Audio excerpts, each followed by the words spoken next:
Hello, I'm Tim Harris. This is Julie Harris, and this is Real Estate Coaching Radio. That's right. So make sure that you hit the subscribe button so you won't miss any future episodes. Thanks again for popping by. Hit that like button, and don't forget to leave your comments and questions so we can get right back with you. We will. Thank you for continuing to make our podcast, Real Estate Coaching Radio, the #1 listened to podcast for real estate professionals in at least the United States. And let us know what you think about this video. Leave your comments below. Thank you. Welcome to Real Estate Coaching Radio, starring award-winning real estate coaches and #1 international best-selling authors, Tim and Julie Harris. This is the #1 daily radio show for realtors looking for a no BS, authentic, real-time coaching experience. What's really working in today's market, how to generate more leads, make more money, and have more time for what you love in your life. And now your hosts, Tim and Julie Harris. 3, 2, 1, and we're back, and we are talking this week, or at least for the next 3 days, on your 12-month repeat and referral real estate lead cash flow machine. You know, I may have had too much caffeine when I was writing that title. Yes, but it says what it is. It does. And so what we're going to be doing is we're going to be going through with a lot of detail, explaining to you exactly how you can create really a referral, repetitive system that does not cost you a lot of money. Really, at the end of the day, what we're going to ask you to consider doing for the sake of building your repeat and referral real estate lead machine is to do a lot of the good old-fashioned real work of real estate, which is going to put you in front of, decision-making adults that are ready to send you a referral or do business with you themselves. So get ready to take a lot of notes. Now, speaking of notes, our notes for today's show are below. So all you've got to do is scroll down, and you're going to see we've organized all these notes. You'll also hopefully not be very surprised to realize Julie and I do use notes, and we stick to our notes throughout every single podcast. And we're also going to hopefully entertain you with some of our stories from clients who have followed these exact plans and the successes that they've had. That's right. So this is part 1 of a 3-part series that will deliver to you your exact 12-month Center of Influence Past Client Plan, otherwise known as Repeat and Referrals from your database. And this is the same plan used by many of our top coaching clients in all price ranges and market conditions. So, Julie, let's just get right into it, and let's go right to part 1. Yes, part 1. So this part is about the mindset for actually making this work and how to set up your database for success. Everybody wants to know. You get texts about this. I get texts. We hear about it from the coaches. How do you actually create a steady flow of repeat and referral business? Well, here's the answer. Create a 12-month plan, not a 12-day, not a panic attack plan, a 12-month actual plan so that you can get into action and get out of the getting ready to get started to someday actually talk to my people mode. First, we're going to make sure that you're set up correctly and understand how to maximize your database, and then we'll get into the 12-month plan. So here's a fact. When you look at that amazing new listing that just hit the market and you see the listing agent and you ask yourself, how did that agent get that listing? It's almost always because the seller already knew that agent. Would you agree about that? Well, as you were reading that fact, I was just remembering back to when you and I sold real estate and how frustrating it was when we'd see a new listing come up, and it was an agent who had never had a listing in that particular market, who, like, for example, when we were selling a New Albany Country Club, who you'd never heard of before, and just the whole thing just seemed like it was an injustice, right? Well, exactly. We felt a little outraged by that. Especially when it was one of our neighbors. And sure enough, 99.9% of the time, it was because somehow that agent was in that seller's center of influence and past clients. Mostly it was from a social center of influence. Almost always, right? So your goal then, knowing that, is to be the agent who the seller already knows and get that listing. So another fact, everybody loves repeat and referral business. That's why we're doing this podcast series. Why do you love that so much? Well, it's because the prospect already knows you, they already trust you, they know you're honest, you're ethical, and you'll take good care of them. If you could choose who your next buyer or seller would be, wouldn't you always choose somebody you already know? I think I would.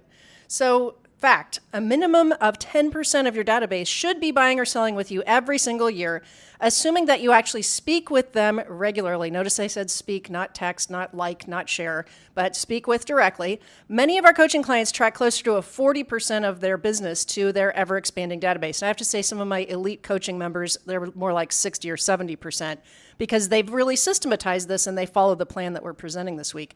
Now, you can only get these results when your regular communication is systematized. It won't happen If you only speak with your database when you're starving for new business or when you have time to get to it or when you just have a random assistant with time to burn, it's got to be systematized by you for you to get the results you actually desire. So here's the reason that we always ask new coaching clients to build their centers of influence and past client system first. It's always the first spoke on your lead generation wheel. I'm going to go through this example. It's a kind of a story, but it's also at the same time a great way to understand why this is so important.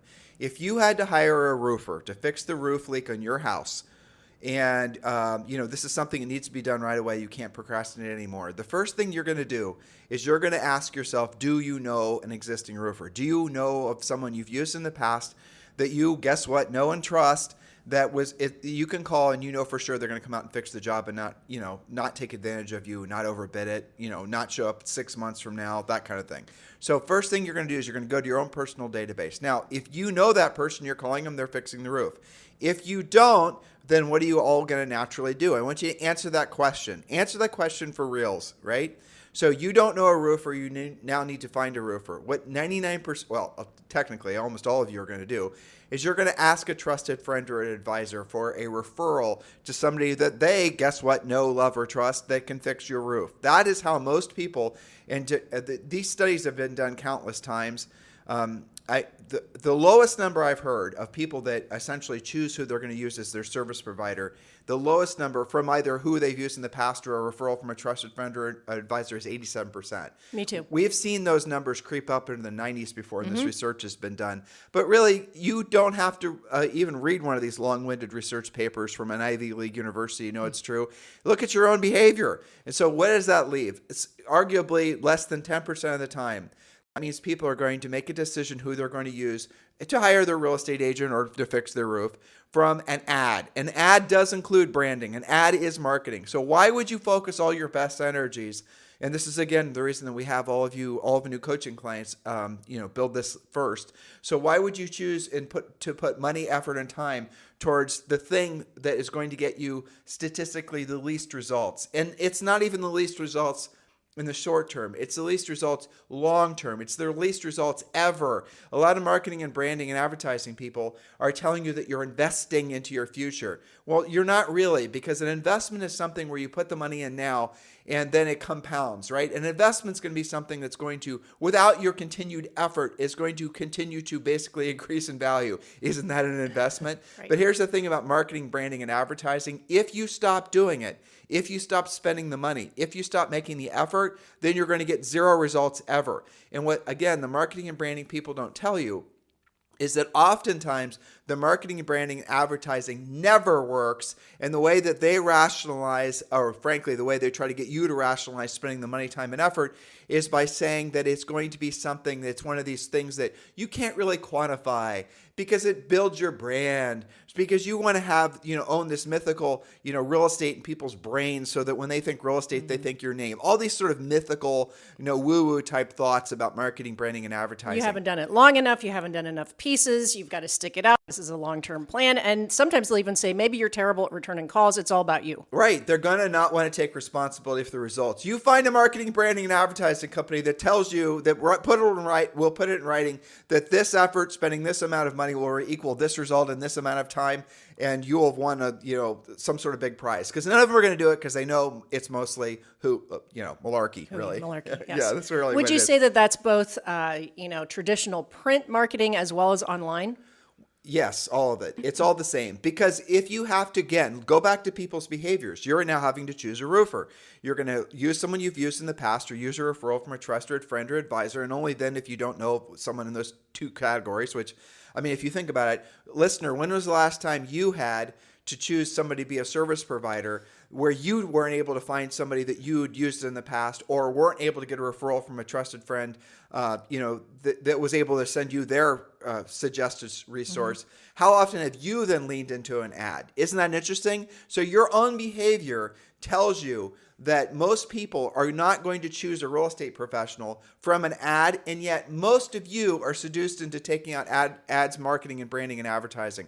You've got to realize the marketing, branding, and advertising does have a place, but it's not your most dominant. It's not ever going to be the best source of business for you. And anybody who tells you that is frankly trying to sell you, guess what? Marketing, branding, and advertising. Well, of course, and let me prove that further. I would contend that the reason that you listeners use the lender you're using, the reason you use the loan officers that you use, your home inspector, and your title company are why? Because you got it from a trusted friend or advisor, probably your broker, another agent that you respect, because you probably didn't know any of those people when you got licensed, did you? Your own behavior reflects this. Well, Julie, in all seriousness, I want you to challenge yourself, because as I'm thinking, as I'm talking, when was the last time you actually bought something from a service provider? Okay, and I'm not saying like but a service provider. When was the last time you actually chose someone to work on one of our properties or provide any level of service to any aspect of any of our businesses that was from an ad? I can't even think of it. I'm going through my brain of things going on with the rentals. I mean, the fencing company, I know from when we sold real estate, all of those things we already knew, or I asked, maybe Coach Rochelle, who's near our rentals, who she uses for things. I cannot come up with anybody. Right. And listeners, you're the same way. Now, I'm not saying when you're scrolling through Instagram, if you don't come across some sort of little ad that's going to, offer some sort of, whatever for your pet or something silly. That's not the same thing. I'm talking about a high level referral from, a real estate agent, for example, or even, frankly, somebody to fix your leaky roof. Yeah. So be very clear about this, because if you're not, and most people aren't, frankly, you're going to spend a lot of money, time, and effort. And what really breaks our hearts, and this is really what motivates us to be so, I think, drilled down on our message, is because literally hundreds of thousands of agents fail out of the industry every year. And most of those agents fail out of the business because they were given the wrong information when they got into real estate. And what we just shared with you, if that's the only thing you ever hear from Julie and I's thousands and thousands of podcasts over the past, I think, 14 years, that's probably one of the most important messages. So if we were to get back into the business, if you want to take your business seriously, this has to be your first spoke. It cannot be your only spoke. Now, where does marketing, branding, and advertising come into place? If once you have your business in the cash flow flowing from this and the other spokes that we teach you in Premier Coaching, if you want to enhance those things with marketing, branding, and advertising, go for it. But please do not be seduced into thinking that you're going to be able to spend enough money and do enough branding, marketing, and advertising that all of a sudden you're going to be able to skip over the real work of real estate. That's what really is critically important. Which brings us full circle to your original point. Between 83 and 93% of decisions are made based on who you already know. So your job, again, why we're doing this podcast series, is to be that agent. So let's do the math. When you have 100 names on your list, your database, then yearly you should have 10 deals from them following the 10% minimum rule. If you don't, then you either don't have a great past client center of influence plan, or you aren't working your plan consistently. Email is not enough. Posting on their Facebook and Instagram is not enough. Going to their holiday party is not enough. Well, let me add to this too. So here's the fallacy in the center of having only centers of influence and past clients as your source of business. Your center of influence, let's say you have a list of 300 people. Those three, and let's say they're all homeowners, right? All those people are in other agents' centers of influence and past clients lists. Those people are not exclusive to you. Those people are also being essentially marketed to at some level. And so is their spouse. Exactly, by a billion of other agents. So you're not, if you want to really get to the head of the line and really become the person they think of when they're wanting to buy or sell or send a referral, you need to call them. Because everybody else is hitting the easy button and dropping off the tchotchkes and doing the passive stuff, the digital stuff. The way you have an advantage in this marketplace, really any marketplace, is you do the opposite of what other people are doing. When everybody else is doing the passive stuff, I'm going to put my center of influence and past client plan on a CRM. We're going to drip on them. We're going to drop off forget-me-not seeds in April. We're going to have to drop off pumpkin pies in November. Look, do all of that if you want to spend the money and the time, but do not avoid the actual real work, which is making the phone calls. That's right. It's in addition to, not instead of, the calls. But let's be honest. If you can only do one thing, you got to call. You got to call because you will find calling is going to get you the result. And the pumpkin pies in November, not necessarily. If you just do the tchotchke drop off stuff and you don't make the calls, highly ineffective. If you do the calls, highly effective. If you do the calls and you drop off the stuff, it's highly effective and plus one. That's right. basically it. Well put. Okay, so using their 10% minimum rule, when you build your list to 500 people, you can create as many as 50 or more deals per year when you do this right. We have coaching clients who have achieved this, but again, they didn't do it in 30 days. They had to be consistent. Incidentally, when we asked our top 100 most influential agents when we had that event and you gave them the question on a panel, what would you have done differently looking back on your career? Their number one answer of the top producing longtime veteran agents and brokers was, you guessed it, I would have done a much better job with my past clients in Sphere. I would have communicated with them earlier and more consistently, and it would have saved me thousands, if not tens or hundreds of thousands of dollars on producing new leads when I could have just had more repeats and referrals. So here's the secret, and I think you covered this. Avoid dependence on just electronic communication. There's no guarantee they got it, opened it, looked at it, or watched it. It's too passive and unpredictable. So we're moving on to 4 points of specifically how to actually set up your database so you'll actually use it. A lot of you guys struggle bouncing from database to database. You're not really sure who should go in there, how you should handle it, how you should set it up. So there's just 4 simple points. Number 1, use something like KV Core or another CRM to set up and maintain your database.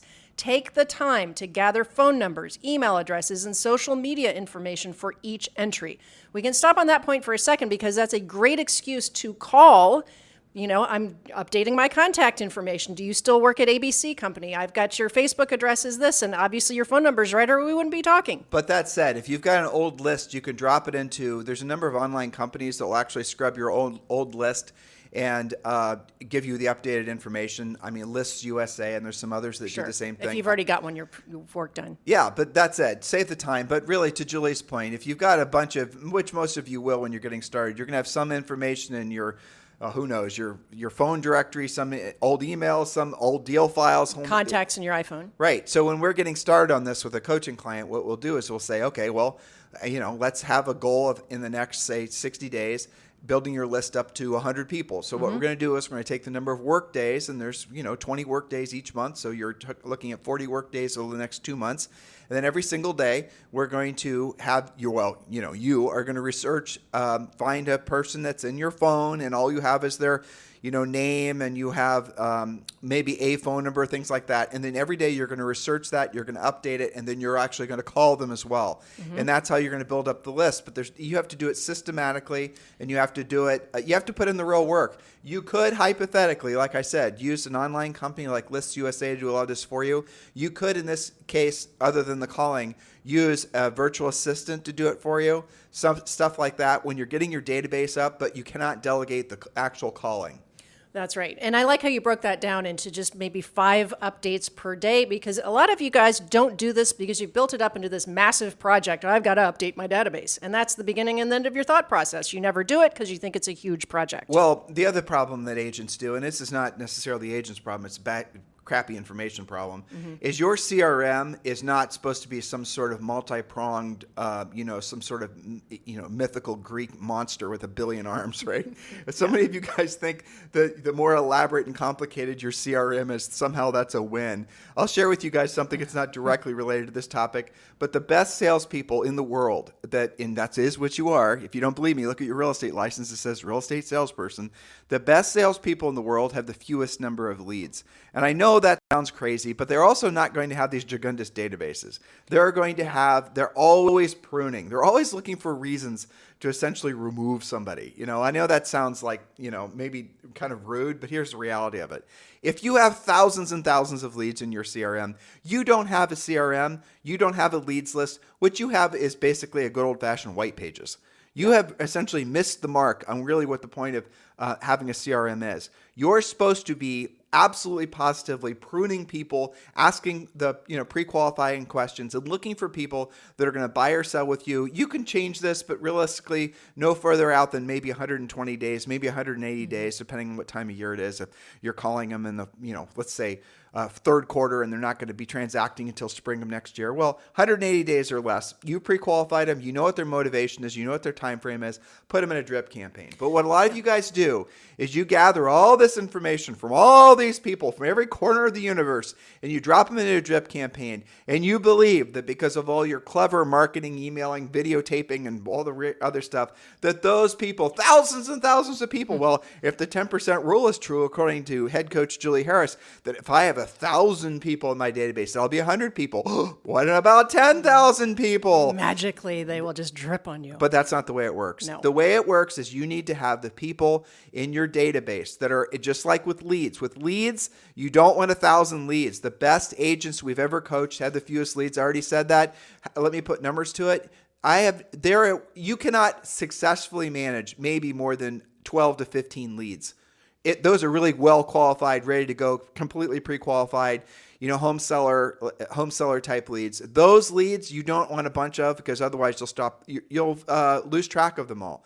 And if you have a bunch of leads, the reason you do is because you're not calling them and pre-qualifying them. You're not asking time frame. You're not asking motivation. Well, you're confused the difference between a contact and a lead. Yeah. Agents will say, I've got 2,000 leads, right? No, you have maybe, an epic amount of random contacts. You've dumped everybody in there from, maybe a couple of open house lists and then your kid's school list and this and that. You said it right when you said that the most successful, most efficient agents have a smaller list of contacts, but those contacts, if you were to call them, would be able to identify who they actually are. They've had real conversations. They know where they met each other. It's a smaller but more detailed list, I would say. Well, and so that then translates into having fewer leads, but better quality leads, and understanding the difference between a random contact / phone book contact and an actual contact who knows who you are. That's who should go in your database. And that brings me to the second point here. Well, okay. Second point is, who goes in your database. But here's the big takeaway that hopefully everyone's gathering.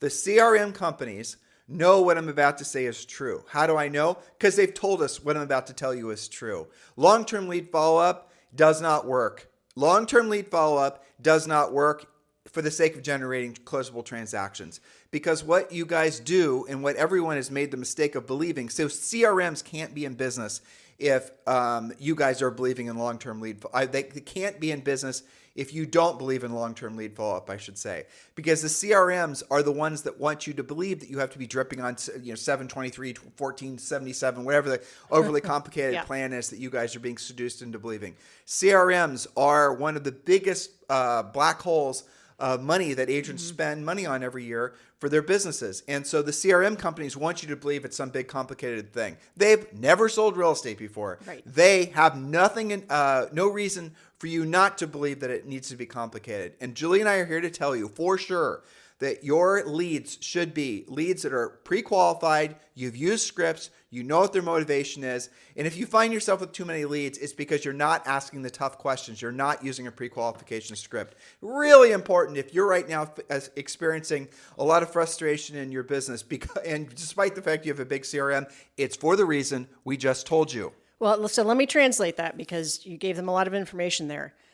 You've got to be really clear that your database by itself is simply an organization tool. It is not to be looked at as prospecting for you all the time. Just because you have a database, just because you've got lots of people in it, does not equal repeat and referral business. And to your point, the CRM companies want you to think that it will without your effort. It is simply an organizational tool to keep you with your notes so you know who you're talking to when you make the actual calls. So let's go to who should actually go into your database. We talked a lot about who shouldn't go, random people who don't know who you are. Enter your past clients, people from your sphere of influence, and adopted clients to this list. Adopted clients are buyers who bought your listings. They worked with another agent most of the time, but you are adopting them. Treat them like your own. You can also add your professional sphere of influence, like home inspectors and mortgage lenders.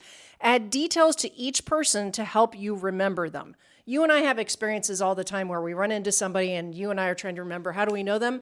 And so I've worked really hard to put into my contacts that, we met them through school or we met them at the gym and their kid's name is this and they have a pet parrot and, they moved from Chicago and whatever, so that we can have better conversations and we're not always going, how do I know you? right? So you guys can do that with your database, especially when you're actually calling them. We live in Puerto Rico, and yes, people do have pet parrots. Yeah, some of them yell at you when you walk by. Right. Okay. Yeah. Exactly. So, number 3, commit to adding at least 5 new people per week, not random people, because of the rest of what we're going to coach you to do here, to the list from your closings, your clubs, your meetings, your organizations. Get into the habit of exchanging information on the spot when you make new connections. You can create micro lists using WhatsApp, and examples of this would be your kids' 4th grade class parents or your 5 best golfing buddies. Your WhatsApp contacts should also be part of your larger database so they all get all of your real estate updates, not just your golf intel, for example. So you just said something important, and you and I screwed this up the other day. Okay. Yesterday. So you and I were sitting outside of the gym. Yes. Yes. And a friend of ours who we've known since we've moved here, who's very influential in the community. Frankly, he's one of the most successful hedge fund guys in the history of hedge funds. Yes. Anyone in the financial industry will know who this guy is. But anyway, so he asks us straight up, he goes, I sent you guys an invitation to a party I'm having Thursday night. I know. We're like, what? What? And he goes, and Julie and I are like really on top of those. And, it's Usually. it's a very social community. Well, Yeah. I sent it, he said, I sent it through WhatsApp. I sent it to Tim. And I like, okay, I had to get a new phone because my old phone crashed. And now I'm remembering that I didn't re-upload or whatever it is, WhatsApp to my phone. And sure enough, I, essentially re-uploaded it to my phone, and there were a whole bunch of messages I missed. Now, why am I telling you this? First of all, make sure that you are asking folks when they communicate with you how they prefer to be communicated with. Julie and I prefer text, but evidently he prefers WhatsApp. Yes, and now we know. And he had copied me, and I hadn't responded because I didn't recognize his phone number. So then I had to get into my contacts, update his name and everything I knew about him into my contacts, and then put him both in WhatsApp and my contacts. So if I text, I know who he is. So that it is more challenging than back when you only had the phone book, because you've got WhatsApp, you've got Messenger, you've got Instagram, you've got Facebook, and you've got your voicemail. Well, let's give them some advanced coaching on this. And so, guys, first of all, remember, you can join the Premier Coaching Program at any time. Scroll down. You can see the actual notes Julie and I used for today's show and join Premier Coaching. Premier Coaching is free, and yes, that does include a daily semi-private coaching call. Now, Julie and I are going to get into the weeds a little bit about texting versus WhatsApp, and it's really important that you listen to what we're saying, because in some cases it could save you an enormous amount of money and potential litigation. Are you ready, listeners? All right. This is important. This is important. When you're sending texts, straight text, using your carrier's SMS, you are automatically going to be subject to TCPA laws. So you are not going to be, like, if you're texting your neighbor about, whatever, right? Some social text. In other words, it's consumer to consumer. You aren't going to be held responsible for TCPA. But if you, Mr. Real Estate Agent, are texting your neighbor, asking them about real estate, or, having some, arguably business-focused conversation, you now are a business-to-consumer text. If that neighbor, turns out they don't like you, if that neighbor decides that they're going to say, well, I didn't give you permission to text me. Why are you texting me? This is a solicitation that I did not request and I did not opt into. You now are subject to TCPA laws, and you can actually be sued. They can actually go after you for having sent them that text. Now, I see agents, not as bad as it used to be, honestly, but I see agents making horrendous mistakes where they're spam texting. Right. Where they'll get people's text email, or they'll get their, okay, please opt in, or sign into my logbook, or even opt in on my website, and you collect a certain number of phone numbers, or, logbook from an open house or whatever, and without their specific approval and permission, you are now texting them. And I'll give you guys an example. So if you want to join Premier Coaching right now, you can text the word Premier to 47372. Text the word Premier to 47372. And remember, message and data rates may apply. Now, go ahead and do that now, and then you're going to see the entire process as is required by the law, and you're going to see it's a huge pain in the butt. You now are going to get you're going to text, and then you're going to get a message, and the message is asking your explicit permission for me to then text you again, to which you're going to have to say yes. And then you're going to get the text to the link to the Premier Coaching page. By the way, you can just text the link in the show description and just go right over the Premier page and join Premier Coaching, or just go to premiercoaching.com. So there are a lot of landmines if you're going to start texting people as your primary source of communication. Now, if someone texts you first and it's a consumer texting you about real estate, then you're allowed to text them back. But if you start spam texting them, you guess what? Have fallen back into the potential litigation issues with regards to TCPA. There have been significant lawsuits that have been successfully filed against people in the mortgage and real estate industry because of the fact they've been spam texting. All right, that is the reason WhatsApp is maybe the preferred app of most people, because WhatsApp is technically not underneath. If I understand this incorrectly, someone will correct me, but I believe this is correct. WhatsApp is outside of the TCPA rules, so you can have lots of people in your WhatsApp groups. And by the way, WhatsApp is a hell of a lot easier to organize than any sort of texting. You can form groups, you can remove people. Like if you sent a text to a whole bunch of people, 10 people, just good old-fashioned SMS, inviting them to a party or an open house or something, you can't, like, that group stays, you can't add people or remove them. Whereas on WhatsApp, you can.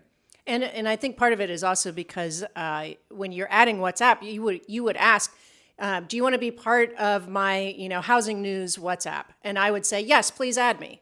And I think that helps, with right, the but it's permissions. outside. From what I understand, WhatsApp, you can't, like, if someone spams you in WhatsApp, you can't, the TCPA laws don't protect, air quoting, protect the consumer the same as, say, for example, if you received a cold solicitation. Like you and I get cold unsolicited solicitations a lot from people who are, quote unquote, wanting to buy one of our rental properties, because Julie and I have dozens of rental properties. And so what these are companies that are essentially generating leads, and then they're selling those leads back to investors. And that's what they're doing. They're just illegally cold spamming people who they have phone numbers for, and they know those people have rental properties. Don't do crap like that. Nope. Additionally, don't buy leads from companies that do stuff like that, because you can be pulled into the litigation, and because it does happen. It happens frequently. There's, that's it. That's the whole thing. Don't spam text.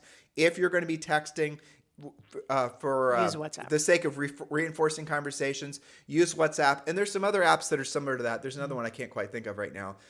If you guys have any comments on this, or if I said anything incorrectly about, I'm no expert, I'm just, relaying experiences to you. Bottom line is, be very careful when you're SMSing. That is really the bottom line. Which brings us back to pick up the phone and talk to people. Yeah, exactly. So is that. Okay, so point number 4, update your database weekly as part of your daily minimum standards. Commit to never letting it get out of control, neglected, or outdated again. You have to actually use it for it to work. Again, it is the communication tool that is supporting this spoke of business for you.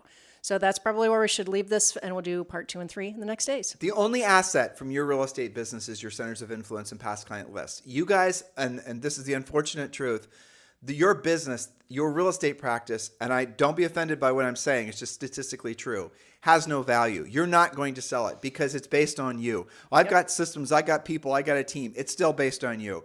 You cannot successfully sell your business. If you don't believe me, put your business for sale and try to get like 5 times net income, or 2 times your gross revenue, whatever. Try to actually sell your business. What you'll discover, it's unsellable. You could sell it to maybe a team member. You could sell it based on referrals.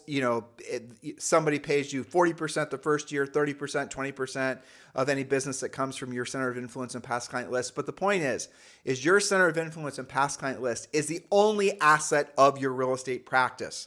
That's the only thing that you're actually building that has any value. And by the way, you can build this up, and you then can hypothetically, quote unquote, retire or move out of the market in which you previously were selling real estate, and then don't publicize that you've moved. Continue to market to your centers, call your centers of influence and past clients from the old market. And when you get those leads in, you can then refer them to agents back in your marketplace. And nowadays, agents are more than willing to pay 35% referral fees. Sure. We have known many, many people who've gotten into the business, been very successful for long periods of time, and that's essentially was their exit plan, by building a center of influence past client, very viable database, and then referring out those leads when they came in. You guys can do the same thing, but be very clear. This is your first spoke when you're building your real estate business. Take it seriously, because over time, and usually if you do this seriously for 2 or 3 years, depending on how many houses you're selling, obviously, or how diligent you are about this, This will sometimes, like I remember very clearly when Julie and I were selling real estate,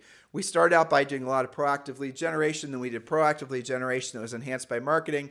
But after, it was probably about year 4, maybe year 3, we obviously kept track of where all of our lead sources were. I remember the centers of influence and past client lead referral sources started to match even the leads that Julie and I were getting from proactive lead generation. And then it was probably about year 5 when we added up, it was like maybe like July or something. We added up, we had close to 100 deals. And then we went and tracked, added up exactly what percent came from this, what percent came from this, what percent came from this. And guess what? It was exactly like what we just told you. It was a beautiful thing. It was a beautiful thing. And I wish we would have done more work on it sooner. 100%. And again, to your point earlier in today's podcast, if we were to get back into selling real estate today, absolutely, not only would we work this more and more consistently, but in many different areas. One of the things we're talking about in coaching right now with the market changing is you've got to be talking to more people more frequently in a larger variety of areas. And we'll talk on tomorrow and the next day's podcast about how to expand your sphere of influence, how to make sure you're talking to enough people so that you're getting those results. But yeah, I would, and we say this a lot on the podcast, I would work this really hard and be way more social and way more on top of things like WhatsApp and stuff like that.